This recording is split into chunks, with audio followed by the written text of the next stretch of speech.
بسم اللہ الرحمن الرحیم۔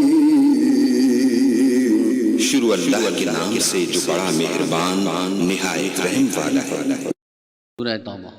فَإِن تَابُوا وَأَقَامُوا الصَّلَاةَ وَآتَوُا الزَّكَاةَ فَإِخْوَانُكُمْ فِي الدِّينِ وَنُفَصِّلُ الْآيَاتِ لِقَوْمٍ يَعْلَمُونَ۔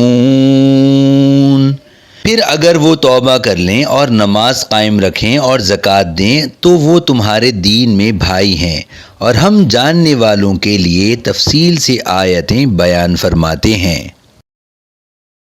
شعبہ نے بیان کیا، ان سے ابو اسحاق نے اور ان سے براء بن عازب رضی اللہ عنہ نے بیان کیا کہ میں نے رسول اللہ صلی اللہ علیہ وسلم کو غزوہ احزاب خندق کے موقع پر دیکھا کہ آپ صلی اللہ علیہ وسلم مٹی خندق کھودنے کی وجہ سے جو نکلتی تھی خود دھو رہے تھے۔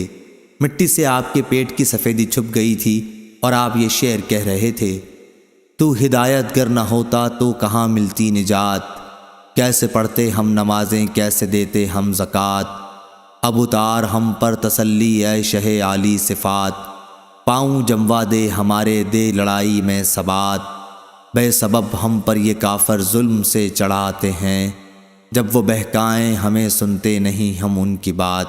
صحیح بخاری حدیث نمبر 2837۔